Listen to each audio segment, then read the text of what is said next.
विकास कार्यों का निरीक्षण किया सीसी ने। आर&बी के कार्यकारी को मंडप का काम जल्द पूरा करने के निर्देश दिए। भारतीय पुरुष आइस हॉकी टीम का घर वापसी कर स्वागत किया। 9वें एशियाई शीतकालीन खेलों में भारत का प्रतिनिधित्व करके इतिहास रचा।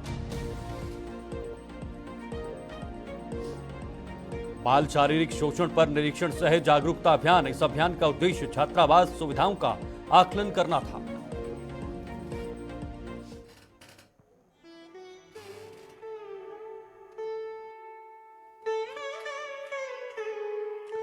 Jile Salam, my name is Sringlazis. My name is Leela B. Today, we are diving into something that holds a special place in every Indian's heart, the Indian national flag. That's right. The national flag is not just a symbol. It represents the hopes, aspiration and pride of the nation. But with that honor comes great responsibility. There are strict guidelines and rules about how we should display and respect the flag. In this video, we will walk you through the important provisions of the Flag Code of India and why it's crucial for all of us to uphold the dignity of the national flag. So, let's get started and learn how we can all show our respect for the symbol of India's pride and unity. The Indian national flag is a powerful symbol of the nation's pride, unity and aspiration, deeply respected by the people of India. It holds a unique emotional significance and represents the value and honor of the country. The hoisting and display of the national flag are governed by the Prevention of Insults to National Honor Act 1971 and the Flag Code of India 2002. That's right. Some key provisions under the Flag Code of India 2002 include the amendment in 2021 which allowed the national flags to be made from materials like polyester, machine-made fabrics or khadi bunting in cotton, wool or silk. As per clause 10th of the paragraph 2.2 of part 2nd of the Flag Code of India, the national flag made of paper may be waved by the public on the occasions of important national, cultural and sports events.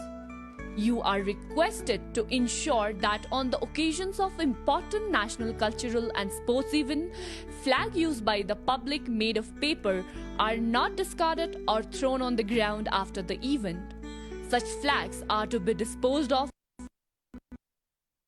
in private, consistent with the dignity of the flag. Exactly, and the flag can be displayed by the public, private organization or educational institution on any day as long as it's done with the respect and accordance with the flag's dignity.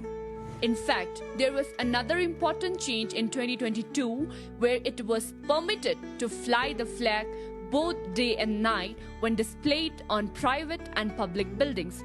This enhances its visibility and honors the flag even more.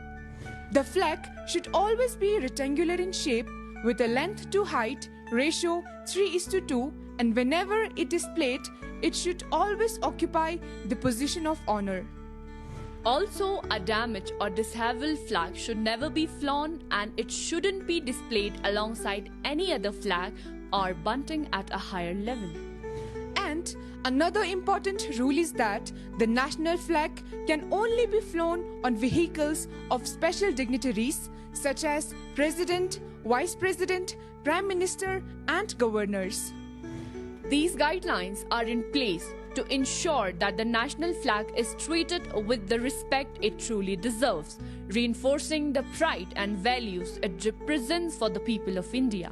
For more details, you can visit the Ministry of Home Affairs website at www.mha.gov.in. Let's cherish our Tiranga and uphold its dignity in every way possible. Jai Hind.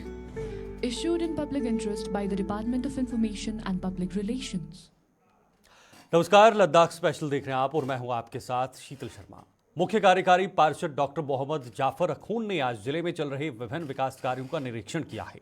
CC के साथ कारगिल के अतिरिक्त उपायुक्त लद्दाख के युवा सेवा एवं खेल विभाग के संयुक्त निदेशक कार्यकारी अभियंता आरएनबी, तहसीलदार कारगिल, पार्षद अब्दुल वाहिद और अल्ताफ हुसैन के अलावा अन्य संबंधित अधिकारी मौजूद रहे। सीसी कारगिल ने कुराफथांग में एस्ट्रोटर्फ फुटबॉल मैदान और सिंथेटिक ट्रैक सहित विभिन्न खेल अवसंरचना सुविधाओं का भी निरीक्षण किया है। संबंधित अधिकारी ने उन्हें बताया कि परियोजना की कुल लागत लगभग 18.2144 करोड़ रुपए है।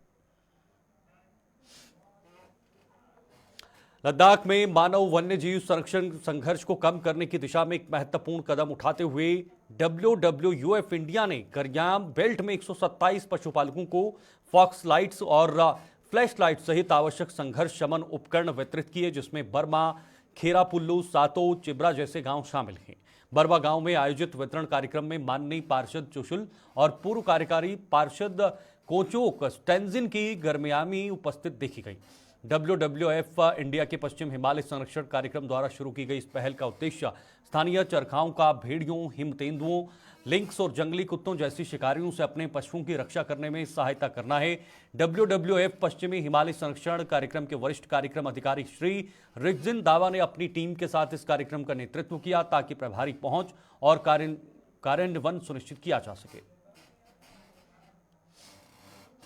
ट्रॉपिकल ट्रस्ट कारगिल ने रूरू घाटी में अपशिष्ट प्रबंधन और प्लास्टिक अपशिष्ट पर जागरूकता शिविर और खाद्य प्रसंस्करण आदि पर प्रशिक्षण कार्यक्रम का आयोजन किया है। आगे बढ़ेंगे। लद्दाख महिला आइस हॉकी फाउंडेशन भारतीय पुरुष आइस हॉकी टीम का घर वापसी पर हार्दिक स्वागत किया गया। अपने चीन के हार्बिन में 9वें एशियाई शीतकालीन खेलों में भारत का प्रतिनिधित्व करके इतिहास रच दिया है। टीम से बात करते खिलाड़ियों ने कहा कि इस ऐतिहासिक उपलब्धि तक पहुंचने का सफर बिल्कुल भी आसान नहीं था। हमें जिस प्रशिक्षण समय की आवश्यकता थी उसे प्राप्त करने के बजाय हमें नौकरशाही बाधाओं से जूझना पड़ा। एक ऐसे टूर्नामेंट में भाग लेने के अधिकार के लिए संघर्ष करना पड़ा जो आपके जैसे समर्पित एथलीटों के लिए एक सीधा रास्ता होना चाहिए था। फिर भी अपार चुनौतियों, संस्थागत समर्थन की कमी और रास्ते में आने वाली अनावश्यक बाधाओं के बावजूद आपने दृढ़ता दिखाई, अपनी जमीन पर डटे रहे और अपनी दृढ़ता साबित की, जो खेल और अपने देश के प्रति अटूट समर्पण का सच्चा प्रमाण है। इधर जिला बाल संरक्षण इकाई यानी DCPU कारगिल ने बाल कल्याण समिति यानी CWCU और चाइल्ड हेल्पलाइन के सहयोग से 12 फरवरी से 15 फरवरी 2025 तक कारगिल के विभिन्न निजी आवासीय छात्रावासों में बाल शारीरिक शोषण पर निरीक्षण सह जागरूकता अभियान चलाया है। यह पहल कारगिल में एक निजी आवासीय कोचिंग सेंटर में बाल शारीरिक शोषण की घटना की सूचना के बाद की गई है। इस अभियान का उद्देश्य छात्रावास सुविधाओं का आकलन करना, छात्रों और कर्मचारियों से बातचीत करना और बाल संरक्षण कानूनों के बारे में जागरूकता बढ़ाना। इसके साथ ही इस पहल के माध्यम से DCPO ने बाल अनुकूल दृष्टिकोण के महत्व पर और जोर दिया है और बाल अधिकारियों और संरक्षण कानूनों के बारे में जागरूकता को मजबूत किया है। इस अभियान का नेतृत्व DCPO कारगिल के संरक्षण अधिकारी हबीबुल्लाह रिजवानी ने DCPO, CWC और चाइल्ड हेल्पलाइन की टीम के साथ किया गया है। लद्दाख स्पेशल में इतना ही। मुझे दीजिए इजाजत। नमस्कार।